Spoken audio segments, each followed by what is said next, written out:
Tim's News Explosion. Tim's News Explosion. Tim's News Explosion. Tim's News Explosion. Tim's News Explosion. Tim's News Explosion. Tim's News Explosion. Tim's News Explosion.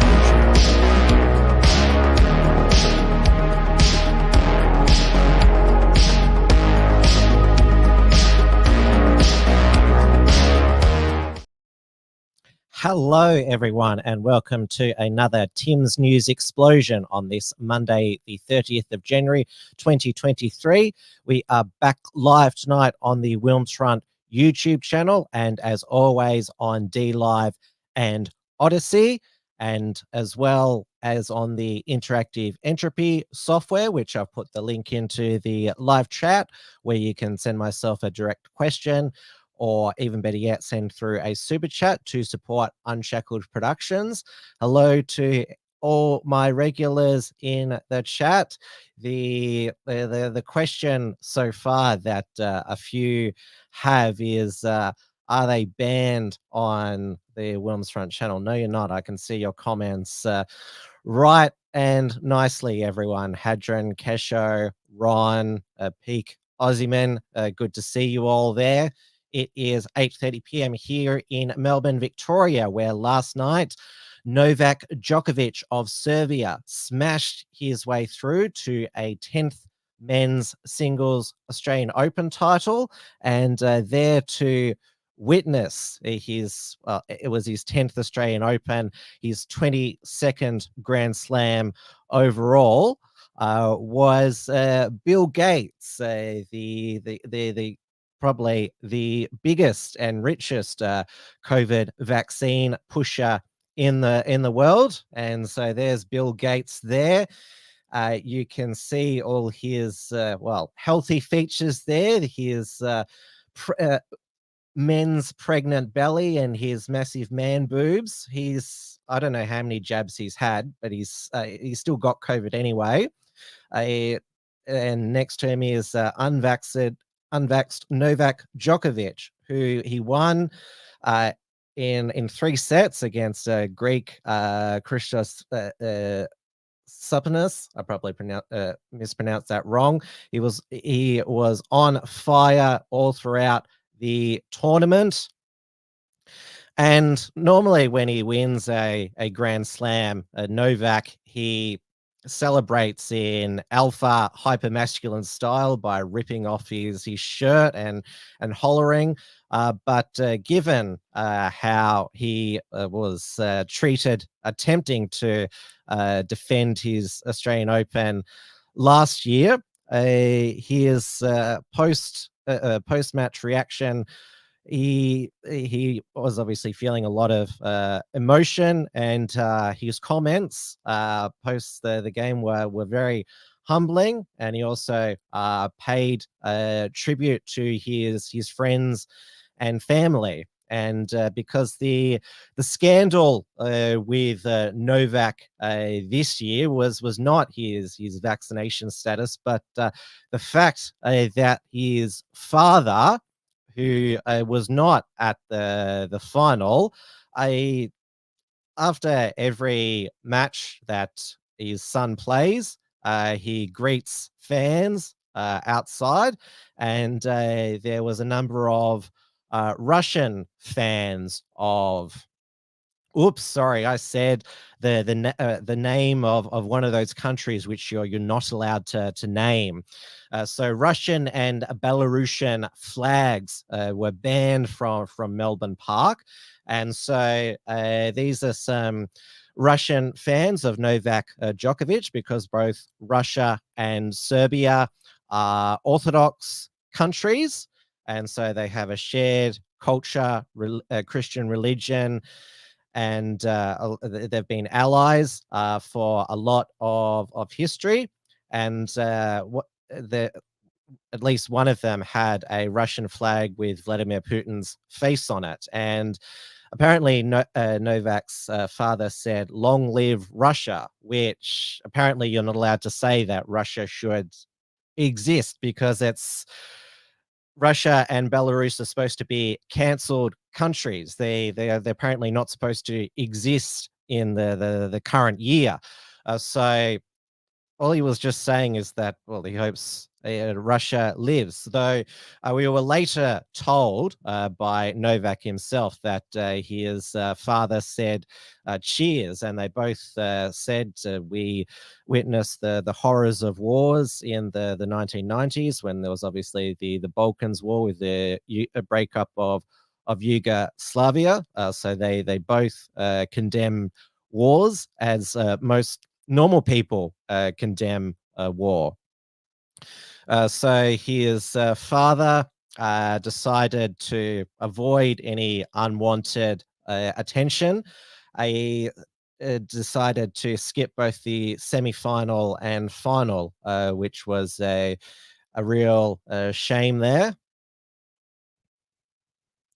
Now, on the Saturday night, the winner of the Australian Open women's singles title was Aryna Sabalenka of the other country that cannot be named, Belarus. Now, you would have noticed if you're watching the Australian Open that players from Russia and Belarus, their flag was replaced by just a white square. So they just were, representing the white square country. And now another Belarusian player, Victoria Azarenka, she was asked by the press pack about those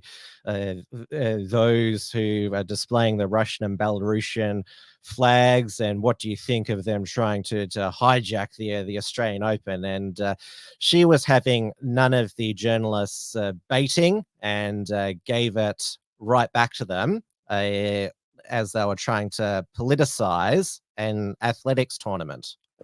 I don't know what you guys want us to do about it. Like, talk about it. I don't know what's the goal here. That is continuously brought up, and these incidents that, in my opinion, have nothing to do with players, but somehow you keep dragging players into it. So, what's the goal here? I think you should ask yourself that question, not me. Just to clarify on that though, does it frustrate you that, particularly last night, for example, there was a clear sort of pro-Russian demonstration happening within the grounds of the tournament, that these people are coming and using the Australian Open as a platform for these kind of demonstrations? Does that frustrate you?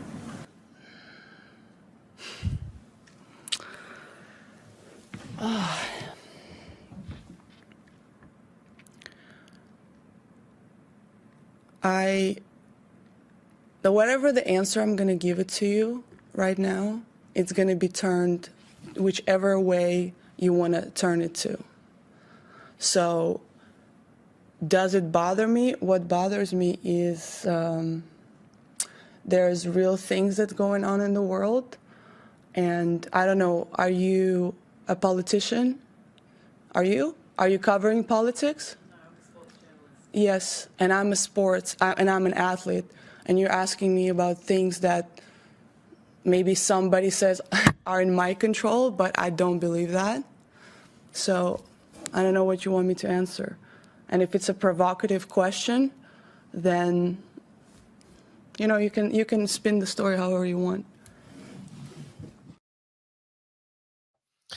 Yes, Victoria, she, as you could see, she was quite shocked that our sports has become so politicized, and that sports journalists now are also covering the politicization of sports as well. And pretty much all of the sports media in Australia is woke, social justice, activists. Doesn't matter what newspaper they write for, no matter what sport it is. Now, of course, the Australian Open, they didn't celebrate Australia Day at the Australian Open. You couldn't actually, I think, mention that it was the Australian Open on Australia Day. It's just the country that shall not be named for this day open. But of course, there was, they could have, and the Glam Slam and LGBT, well, a mini tournament there where Penny Wong, our foreign minister, and Danielle Laidley, former North Melbourne coach, headlined the Open. So Danielle Laidley, of course, has just released a book, and there's going to be a feature film that is going, a documentary about her life and transition there. And Billie Jean King, of course, another famous tennis lesbian, was there watching on. Now, they didn't play this Glam Slam at Margaret Court Arena. They didn't go for that type of tennis blasphemy. And of course, it wouldn't be a politicized tournament without the Prime Minister, Anthony Albanese, in attendance. And he was there for 3 days, and he got a shout out by some rando in the crowd. Give us a wave, Albo! What was that, Josh? Someone from the crowd yelled, "Give us a wave, Albo, our Prime Minister," and he's obliged. And here, to use an expression of Dan Andrews, Albo certainly got on the beers during his time at the Australian Open, just knocking one back for the folks in Alice Springs, thinking about UMob cheers. And the week before, he was promoting the 100 Aussie craft beers vote. Forget about the Triple J Hottest 100. It's the hottest Aussie craft beers there, because of course Anthony Albanese was well, he was forced into a crisis trip to Alice Springs, where alcohol fueled crime is out of control, and they all wore masks, the Albo and his Indigenous Labor ministers there. And so this was a tweet from Chris Mate: "Masks couldn't stop the spread of COVID, but maybe they'll work for crime. Let's find out." Why was he wearing masks in Alice Springs but not at the Australian Open, where there was clearly less room for social distancing? It couldn't be because he thinks the people of Alice Springs are unclean, because that would be racist. The fact that he would put on a mask because he's worried about catching something from the people of Alice Springs, but not at the Australian Open, that sounds very racist to me. And he spent more time at the Australian Open than in Alice Springs. He was slammed by Jacinta Price and Warren Mundine. So Jacinta Price said it's an insult and a kick in the guts for the people of Alice Springs to see the PM spending more time relaxing and chugging beers at the tennis than what he did on the ground in Alice Springs. The threats and mayhem haven't stopped. We locals are subject to no longer being able to shop after 7 p.m. as our shopping centres in town go into lockdown. And Warren Mundine said he was really angry about it. You've got all these people who are being abused, assaulted in the Northern Territory, and he, Albanese, spent 3 days lounging around the tennis court, drinking beer and having a great time with mates. This is a bloke who wants to have a legacy about how he treats Aboriginal people and how he's going to make the world better. And here he is. The visual of that really made me sick. And so Susan Ley, deputy opposition leader, said if he wants to go to the tennis, that's up to him. No issue with that. But the fact that he seemingly spent 3 days watching tennis in Melbourne and just 4 hours in Alice Springs doesn't pass the pub test. She didn't add in there, pardon the pun. You don't get to be a part-time prime minister. And of course, it's not the first time that Albo has chugged back a beer at a public outing. Remember last year at the Gangs of Youth concert in Sydney, he was egged on by the crowd to scull a beer, and he did. Now, of course, it's okay for Albo to have a drink, 1, 2, 3, or 4, but of course not for the residents of Alice Springs. Rules for me, but not for thee, because he's one of his announcements back in Alice Springs last week was the likely bringing back of grog bans to Alice Springs. I mean, I'm a libertarian. I don't like prohibitions, but obviously Alice Springs, it's a town where there is a lot of government welfare. And so obviously that blurs the line when some people are spending other people's money. Certainly that should be controlled. And of course, Anthony Albanese says we should listen to Aboriginal voices. This is why we need the constitutionally enshrined Aboriginal and Torres Strait Islander voice to Parliament. Yet he ignored, as soon as he became Prime Minister, warnings from Aboriginal groups in Central Australia that lifting the grog bans and removing the cashless welfare card would increase alcohol-fueled crime in Alice Springs. And this is Alice Springs Woolworths here. They have the hand sanitizer, the mouthwash, and anything that could have a trace of alcohol in it. They have it behind locked security glass there. I mean, people in this chat would go to the supermarket regularly. You've never seen that before, and this is because if they can't get their hands on alcohol, then it's the hand sanitizer, the mouthwash, petrol, paints, the food dye, anything to get some type of high there. It's quite absolutely extraordinary there. And the fact that this is happening in an iconic Australian town right next to Ayers Rock is totally abhorrent.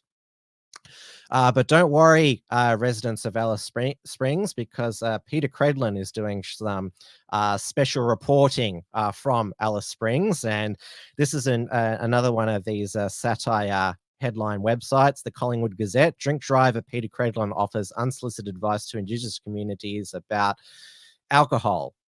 Because Peter Credlin, she was busted for drink driving when she was Tony Abbott's chief of staff. So yes, that was Anthony Albanese's. What would you call it?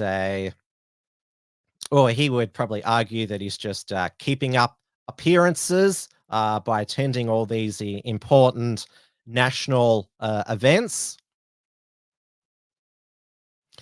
Now, of course, Bill Gates, he has been in Australia since not this Saturday, but the previous Saturday when he met Albanese at Kirribilli House. His trip down under hasn't gone unnoticed by the international alternate media.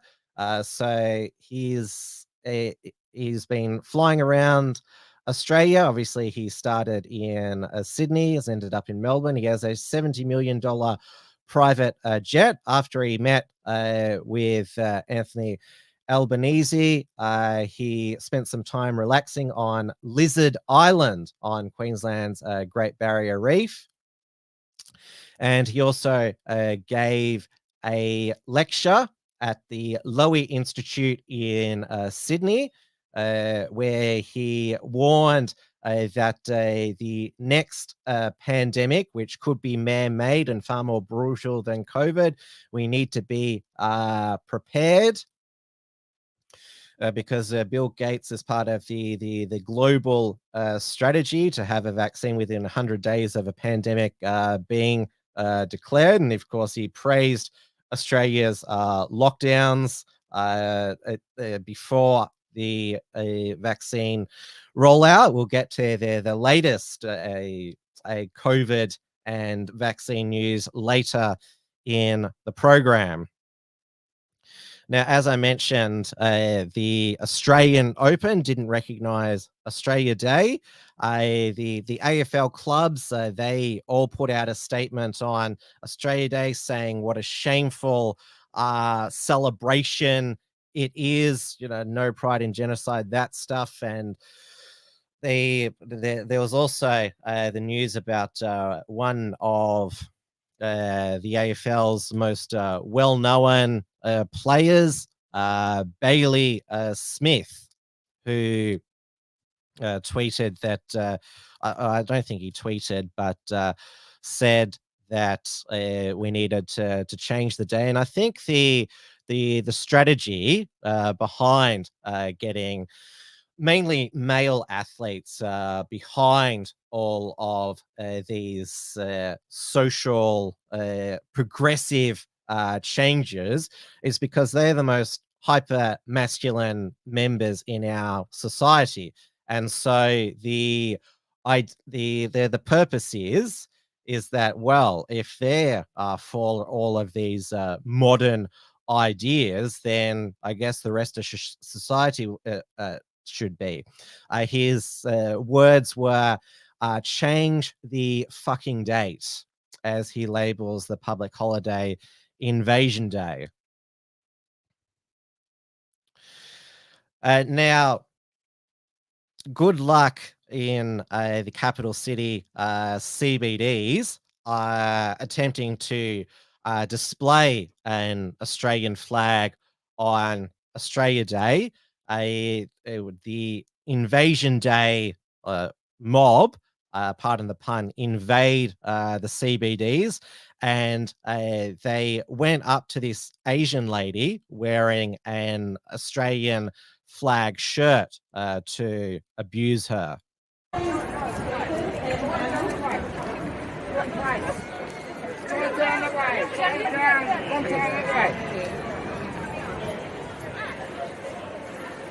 Fuck off. Go just with the police.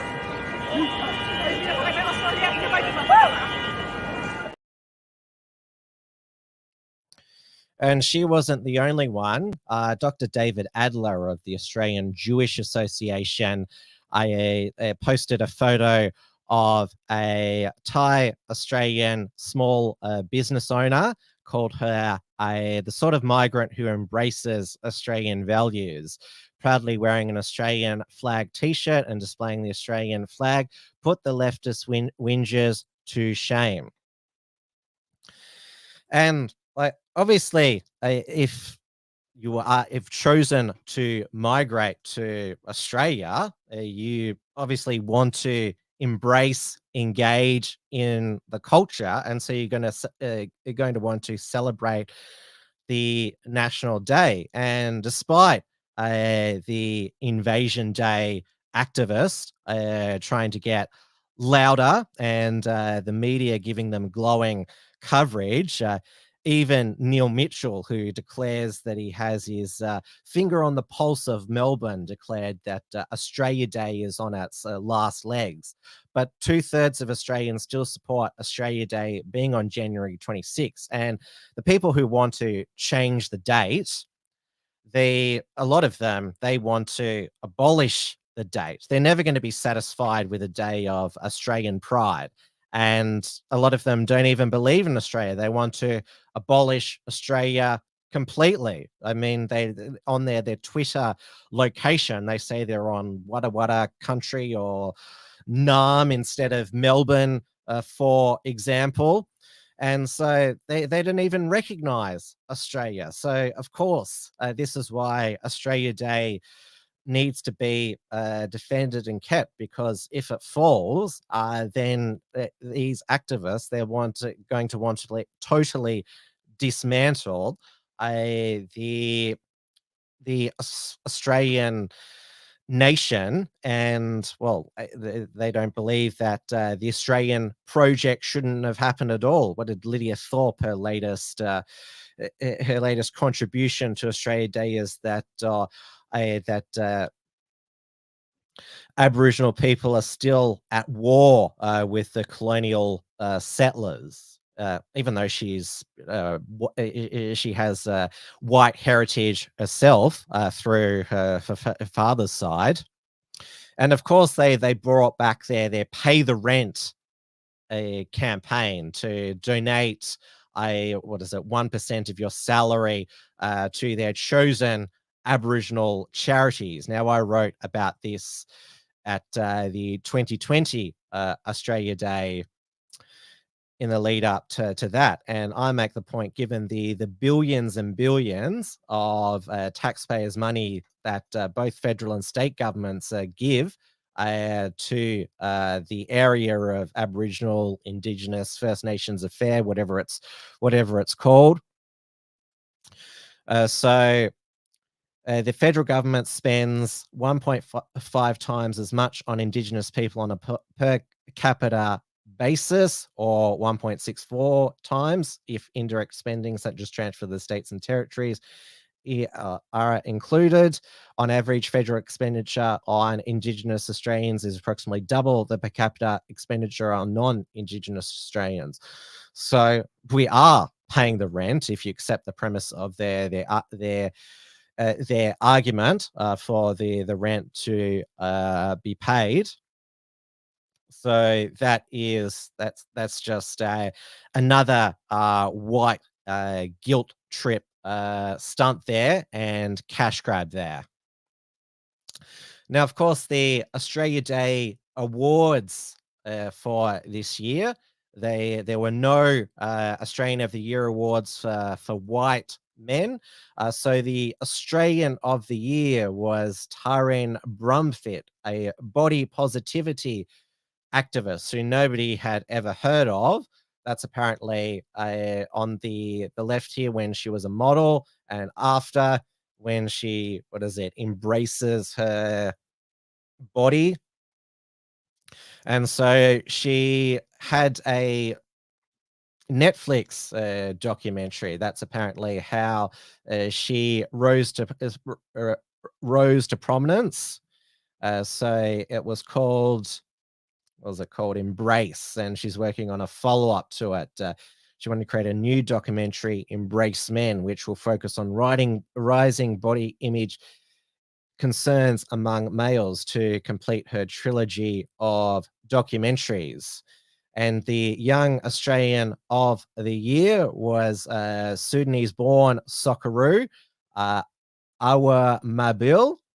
The Senior Australian of the Year was the Aboriginal Australian, let me go this. I've lost my place in this article here. Yes, Tom Karma. So he is obviously a campaigner for the Voice to Parliament, and Australia's local hero of the year was Aram Singh. He is the founder of Turbans for Australia charity, which has become well known for transporting food and supplies to communities involved in natural disasters such as food and bushfires. That, of course, is very good. Singh created the charity to build an understanding of the character of Sikhs after he was racially vilified while wearing his turban. It's interesting that he talks about the bad, his first impression of Australia is that it was racist, but obviously he's built a life here and now runs a charity there. So it's his first remark there is sort of backhanded there. This is the thing. If you believe, if there's so many people who believe that Australia is horrible and racist, yet so many migrants want to come here, and because it offers opportunity and it's a very wealthy country. Now, the many Sikhs in Australia, around 60,000 voted in a non-binding referendum for the Punjab regions in India to secede and form Khalistan in response to what they believe is oppression from Hindu nationalists who are empowered by the current Prime Minister, Narendra Modi. Now, this was only a vote by Sikhs not living in India. So Sikhs in Canada voted, United States and Australia. So Sikhs who are Australian, they're voting in a non-binding referendum for independence of a region of the world that they don't even live with. And they clashed with local Indian nationalists at Federation Square yesterday, where this non-binding, non-government referendum was being held. And Blair Cottrell, in one of his TikToks, summed up this ethnic violence well. Check this out. This is Melbourne. Whoa, shit. Holy fuck.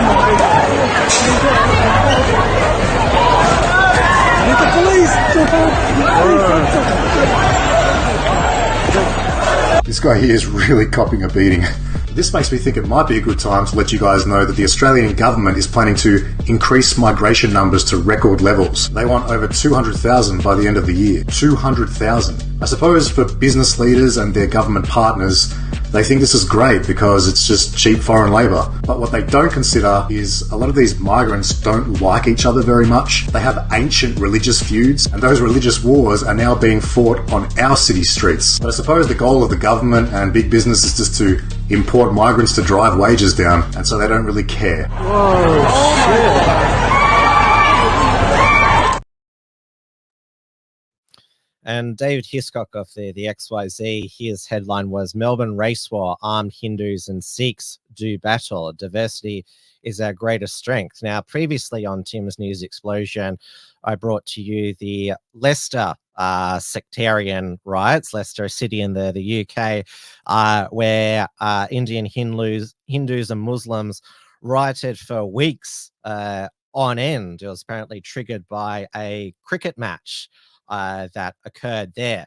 Now, during the T20 World Cup, the MCG was almost at its 100,000 person capacity when India played Pakistan. I think it was the biggest non-AFL crowd of the year, certainly in a number of years, but thankfully there was no violence there. But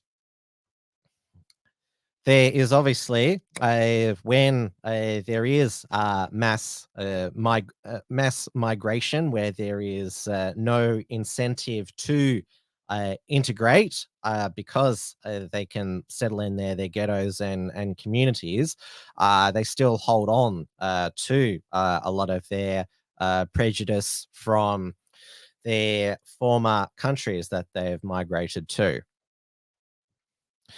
Now, after Australia Day on January 26, January 27 is International Holocaust Remembrance Day. That is when the Red Army, the Soviet Army, obviously the successor to the Soviet Union is the Russian Federation. So it was the Russians that the Russian, obviously the Soviet Red Army was made up of lots of ethnic national groups in the Soviet Union, but it was predominantly made up of Russians. They liberated Auschwitz.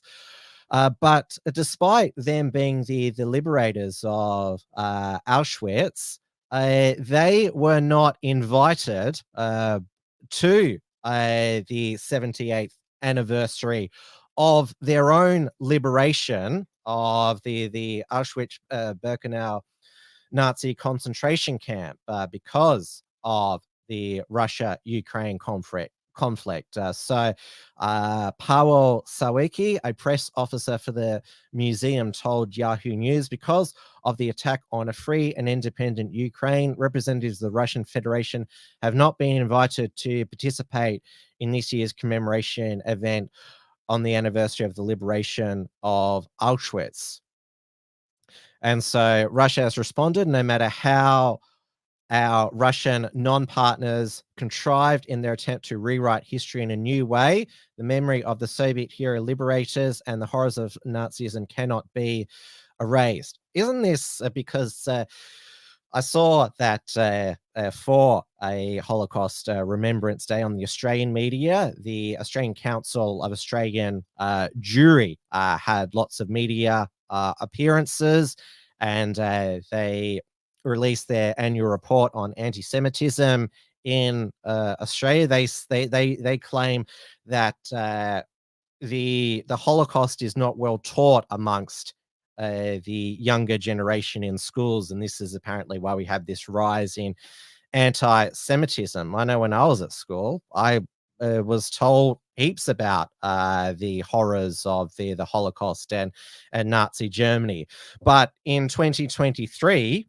there is an attempt to erase the nation that liberated the most famous Nazi concentration camp. I mean, isn't that a form of Holocaust denial, to deny the history of who liberated those who remained in Auschwitz, where 1.1 million people were killed in that camp there? Seems we're living in a really bizarre time. And back here in Australia, Devere Abramovich of the Anti-Defamation Commission used Holocaust Remembrance Day to renew his push for the banning of the Nazi salute, a horizontal hand movement. How come there is not going to be the banning of the communist horizontal hand movement, the Solidarity Forever fists? And of course, communism killed way more than the Nazis and fascists in World War II. The communist murder total is around about 100 million. So going back to this Herald Sun article, Victoria's Attorney General Jacqueline Sydes spoke with De Vere. So he said, the terrifying symbol of Nazism has no place in society. And so it says, let's be clear, performing this salute is a call for murder, and for a Holocaust survivor, seeing it tears a hole in the heart, as it is threatening, as is threatening as being held up with a gun. We owe it to the victims, survivors, and the diggers who valiantly fought and sacrificed their lives to vanquish the Third Reich and to criminalize this hateful symbol of genocide. Abram Goldberg, who was awarded an OAM in 2013 for work with the Melbourne Holocaust Museum, said there was no question the salute should be banned. My blood starts to boil when I see a Nazi salute and bring back memories of the 6 million Jews who were murdered by the Nazis. It should be banned, no question. Another Holocaust survivor, Jack Leader, said the gesture must be immediately outlawed. These are thugs who are trying to date and put fear into people. If they're allowed to keep on doing this, it justifies that in the eyes of the public. There has to be a law to stop it. Now, I went through last week on the show that even extremism expert Josh Roos said it's problematic to outlaw the Nazi salute. And I mentioned, of course, that when some people are hailing a bus or a cab, it sometimes looks like a Nazi salute. And what about performances of Grease Lightning? Like, you can take a photo of somebody and it can look like they're making a Nazi salute when they might be waving or calling out to people. This is the whole ridiculousness of trying to criminalize hand movements, or arm movements, I should say. Now, going back to the erasure of Russia and also the denial of their role in liberating Nazi concentration camp. We are now seeing that in 2023, the German government agree to send their tanks, their Leopold 2 tanks, send them from Poland into Ukraine to fight the Russians. And this is what the foreign minister of Germany, Annalena Baerbock, who is of the Green Party, mentioned in the German Bundestag. And therefore, I've said already in the last days, yes, we have to do more to defend Ukraine. Yes, we have to do more also on tanks. But the most important and the crucial part is that we do it together and that we do not do the blame game in Europe, because we are fighting a war against Russia and not against each other. Thank you. Thank you, Madam Minister.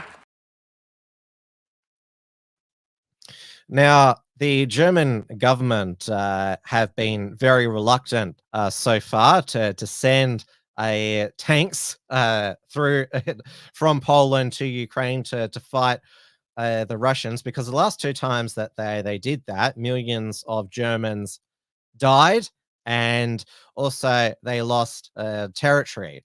But they're not going to be sending any aircraft to over to Ukraine.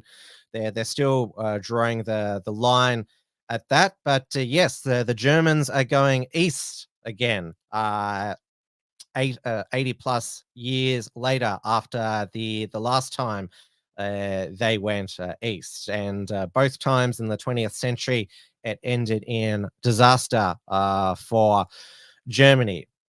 Now, obviously, we had last year Biden. It was. We were told that it was a gaffe that he said that Putin could not remain as Russian president. There are rumors that Putin might not seek re-election when his 6-year presidential term expires in 2024. Now, obviously, the other ally of Russia is Belarus, and its president, Alexander Lukashenko. He has been the president since 1994. He's called a dictator. Now, you would describe her as the deepest deep state operative, Victoria Nuland, the US Undersecretary of State for Political Affairs. She is called the coup queen. She helped orchestrate the original coup in Ukraine in 2014, which saw the pro-Russian president deposed and replaced with a pro-Western government. Now she lets, well, I don't know if she let slip Victoria Nuland in her latest testimony in the Senate that she is working with the Belarusian opposition to have a coup there. We have a very excellent chargé who is doing most of the on-the-ground contact work, but our Assistant Secretary for Europe and Eurasia, Karen Donfried, has been meeting with Belarusians, as has her deputy, Robin Donegan, at regular intervals to test whether there might be any openings there. I would not say that we've had manifest success, but also working intensively with the Belarusian opposition and Madam Tukhaneska. And of course, the German tanks and also the US and Britain are sending tanks as well. It's not enough for Vladimir Zelensky. He wants more.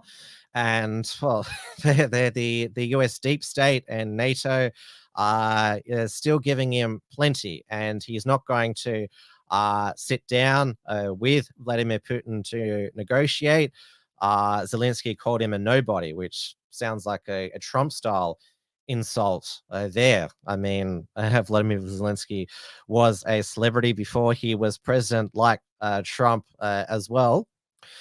So this war is going to continue throughout 2023, but this, of course, is a dangerous escalation. And now you have the German foreign minister basically saying, yes, we are at war with Russia. This is certainly the latest, you would say, a war that because it seems that well, the war on COVID is still in the background, but the war for Ukraine, that's the new globalist agenda or project, you should call it. But Big Pharma certainly they want the war on COVID to continue.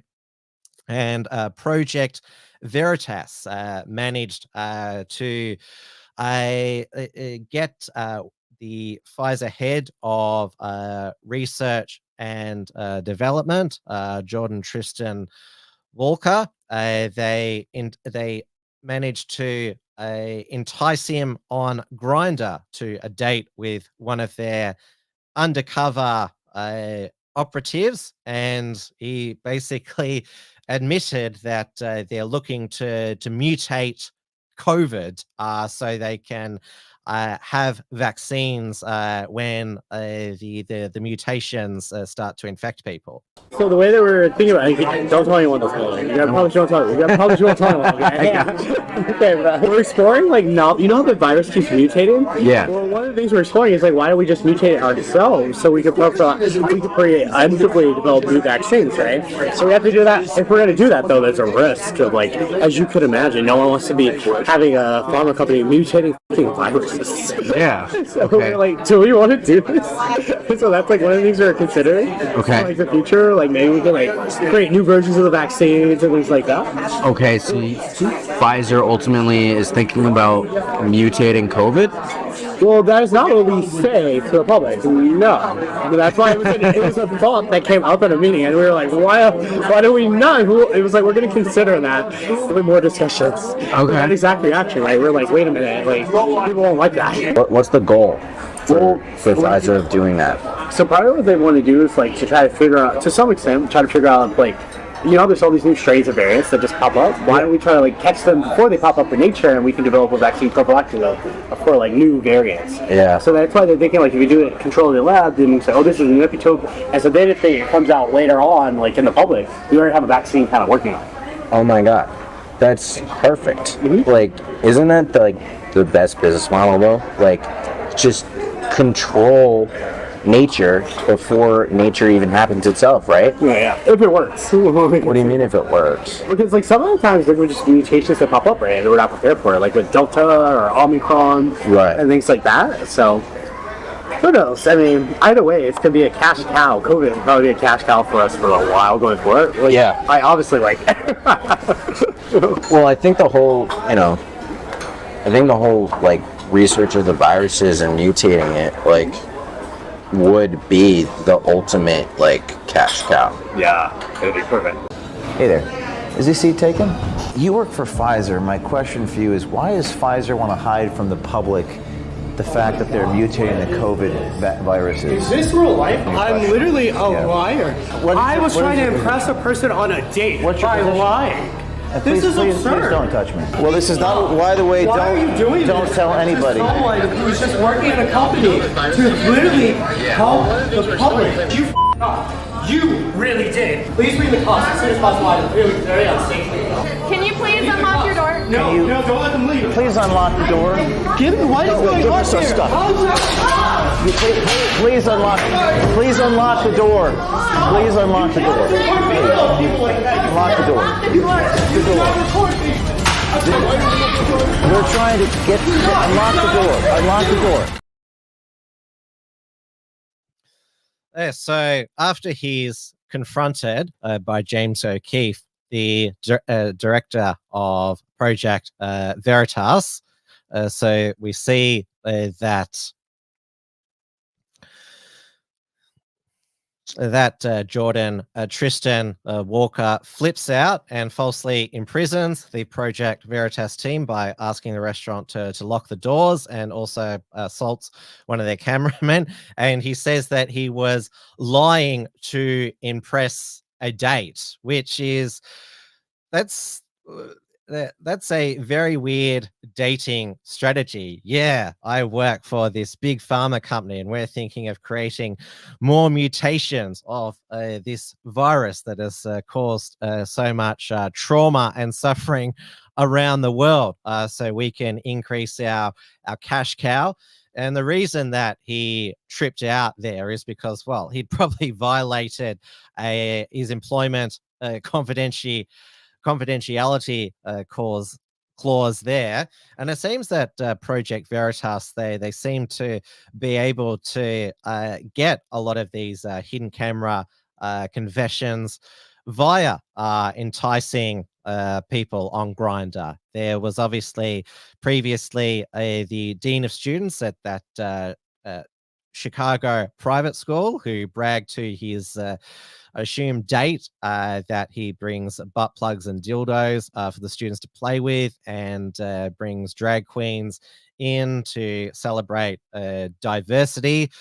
So it must be a good tactic of Project Veritas to draw these people in on Grindr. And like, what is this with I don't know, is it a gay thing that they want to impress their dates by spilling all of their employment details? This has been going around. Michael Foster shared this. I don't know who he is, but every Project Veritas recording subject, you're not from Project Veritas, are you? Project Veritas, lol, no. Oh, okay, haha, just making sure. So yeah, we're building a lair of doom inside a volcano. And the way that James O'Keefe comes in there and confronts them, it's very reminiscent of Chris Hansen from To Catch a Predator.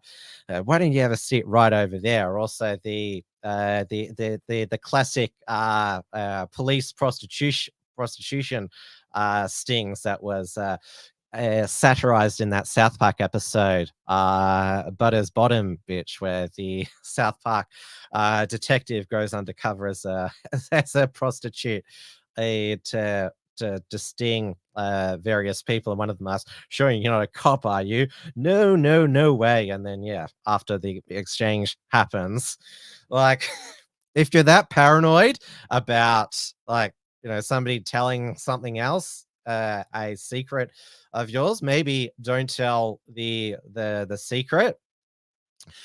Now, as one of my commenters pointed out, Nigel, YouTube has deleted this video. Well, my episode could be deleted from the Wilmsfront channel again, and I could get another strike.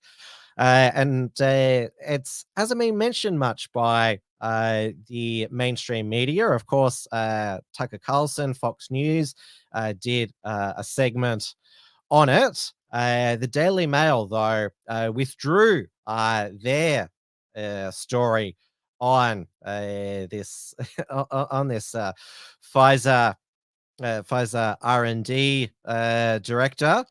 I wonder if it had the reason why there's no mainstream media coverage of this explosive Pfizer confession is maybe because of ads like these. Is brought to you by Pfizer. CBS Health Watch sponsored by Pfizer. Anderson Cooper 360.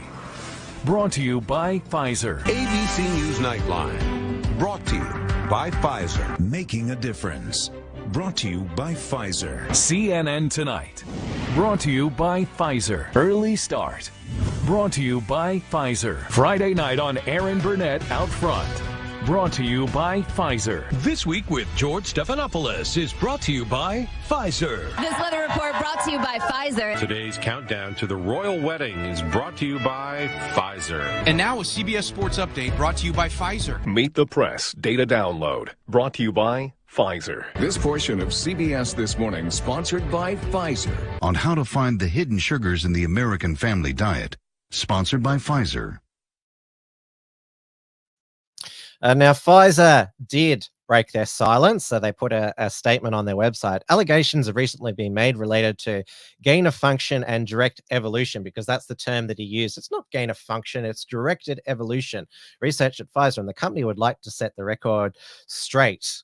In the ongoing development of our COVID-19 vaccine, Pfizer has not conducted gain of function or direct evolution research. Working with collaborators, we have conducted research where the original COVID virus has been used to express the spike protein from new variants of concern.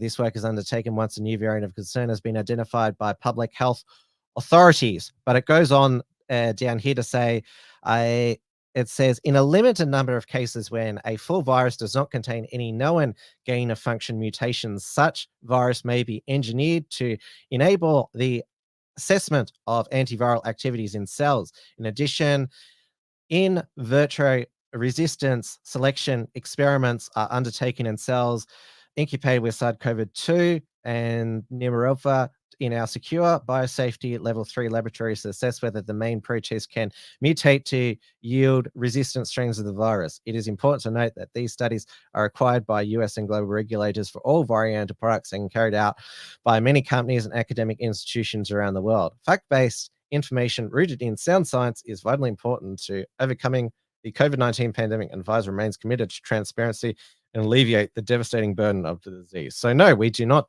do gain of function or directed evolution, but in limited number of cases, we may engineer to enable the assessment of the antiviral activity. And yeah, everyone else does this, and yeah, it's the government said it, so it's okay. So we don't do it, but we sort of do something a bit similar there.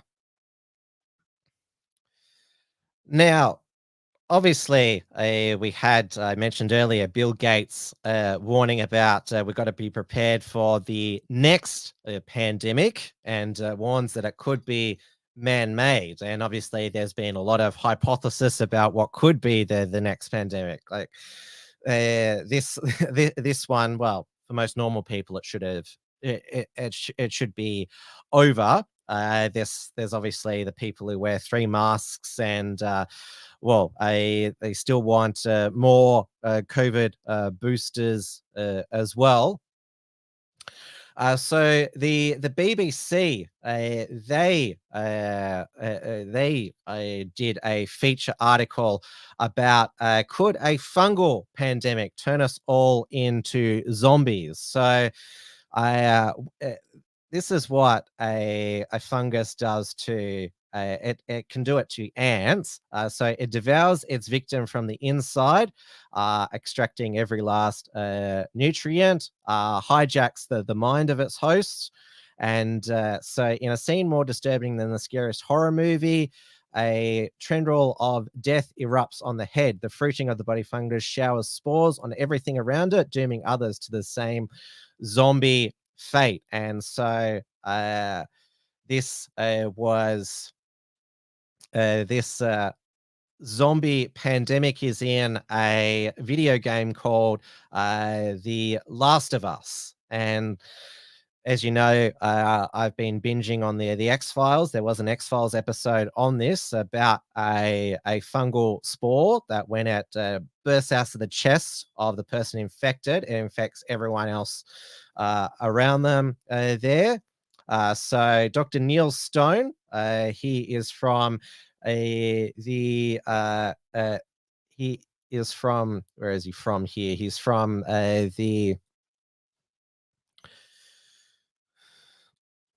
He's from one of the he's from the School of Tropical Medicine. I think that's what it called. So he says we should we ignore the fungus Candela arta at our peril. Like there have been known fungus to make people really sick, and so but it's very unlikely that. Obviously, it can take over ants, but there's another expert that says that it's very unlikely that a fungal, there could be a human fungal pandemic, but just putting the possibility out there that there could be a zombie apocalypse there. Now, going back to the COVID vaccine campaign. So, not surprisingly, the latest Age Resolve Monitor poll said that enthusiasm for a COVID-19 vaccine slows as Atagi might make a 5th dose available to certain asterisk group. This is the polling here. So many Australians have or have been getting vaccinated, with adults now able to get to 4 vaccine doses since their first office. Have you been vaccinated yet? So this is January 2023. Had 40% had 3 injections only, 17 only 2, and 36% only have had the 4 infections. And so it is, if you go into this article here, is that younger people, one of the experts quoted here, James Truer from Monash University, says younger people don't need to worry as much, but we need to work on our public health messaging to older and more vulnerable group. There seems to be a growing consensus that, like young people are right to believe that they don't need to keep getting continuous COVID jabs there. Another University of Sydney Professor Julius Leake said the shift in attitude on vaccination was not about complacency, but a lower sense of risk among Australians and a change their motivation about getting a further booster shot. I'm not so focused on coverage rates for the over 30s of the 4th dose, for example, because we need to be concerned about the 24% of those over 65 who hasn't had a 4th dose. There are some who go, COVID vax shopping. They travel to other countries so they can get, I've heard of some traveling overseas so they can get 6 COVID vaccines. So, yes, that's enough jab talk. Now, let's finish off the show with there were 2 police body cam vision released. The first one was an old one, and that is when in late October last year, Nancy Pelosi's husband, Paul Pelosi, opening the door to the San Francisco police, and that is when David DePape attacks him with a hammer. So this is the moment here, if you haven't already seen it, when the police open the door and David DePape attacks Paul Pelosi. Hi, how you doing? How are you? What's going on, man? Everything's good. Hi. Drop the hammer. Nope. Hey. What is going on right now? I'm not getting an answer on call back. Bro, oh shit. Crossing the area that it's on the email. I got him, Michael.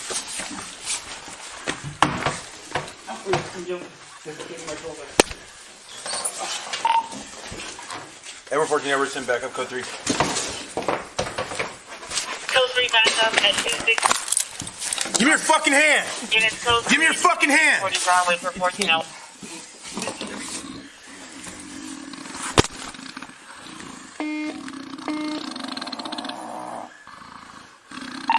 Edward 14, Edward, send medics, code 3 as well. You got it? Sorry, 14 number 2, save medic code 3. Affirmative. Now, I haven't been attacked in the head with a hammer by a home invader, thankfully. But you'll notice there that when Paul Pelosi opens the door, he's got a drink in his hand. And why doesn't he just run out the door when the police open it? He actually runs back into the house to escape David DePape. Why wouldn't you just run out the door immediately? I mean, what have you got to lose? I mean, he's got a hammer in your hand. Why not just run to the door now? So certainly that is obviously, it's a horrific attack that happened to Paul Pelosi, but certainly the release of the police body cam footage doesn't make the whole encounter less weird. And of course, we know that David DePape was not a far-right Trump QAnon supporter. He was an environmental BLM supporting nudist. So that is the body cam disclosure on that matter. We had in Memphis, Tennessee, a unarmed black man killed, allegedly murdered by 5 police officers, which some media have said, oh, it's another example of police brutality against unarmed black men that has led to their death. These are the 5 Memphis police officers who they have been fired by the Memphis City Police Department that has a black police chief. So as you can see, these 5 police officers are very black, but of course, because they are in a position of authority, authority is apparently still a white supremacist construct, and so yes, there is still a white supremacist factor at play here, like there was when Will Smith slapped Chris Rock, even though it was one black man slapping another black man. Now, the black man who died in hospital as a result of the brutality of these police officers, Tyrone Nichols. We don't know why he was pulled over. We don't know much about him. This is a summary of what he was subjected to by these 5 black police officers. Hey, Mike, hey, bro. Watch out, watch out. Watch out. Get your hand. Mom! Hey. Give me your hands. Give me. Okay, all right. Give me your fucking hand. Give me your hand. All right. Okay. All right. All right. Huh? Hey, Mike, give me your hands, bro. Hey. Give me your hands. Watch out. Spray your ass again. Hey, give me your hands, bro. Watch out. Spray. All right. Give me your hands, bro. Oh, shit. Give me your hands. Oh, shit. Mom! Give me your hands. Oh, shit.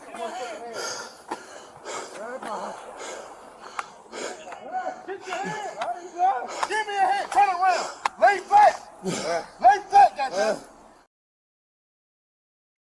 Now, the family of Tyrone Nichols, they want accountability, not violence. Now, I mentioned that Memphis, Tennessee, it's obviously the city where Martin Luther King was assassinated in 1968, but thankfully, after Tyrone Nichols' death, post his death, unlike when Martin Luther King was assassinated, there was a riot in Memphis. There hasn't been in Memphis. Tyrone Nichols' family have called for accountability, not violence, but there has been incidents of violence against police and destruction of property in other American cities, New York and Los Angeles. Imagine my shock, even though they are cities,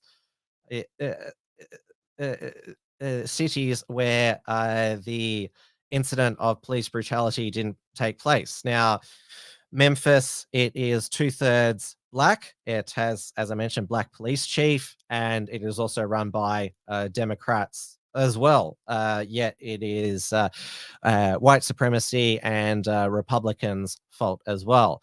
Now, it seems to be that the fact that these 5 police officers were fired immediately, and now they're being all charged with secondary murder, it seems that it's pretty easy to get fired and be held accountable for acts of police brutality in the United States. I mean, obviously, when you cause a person's death, that is a pretty strong ground for instant dismissal.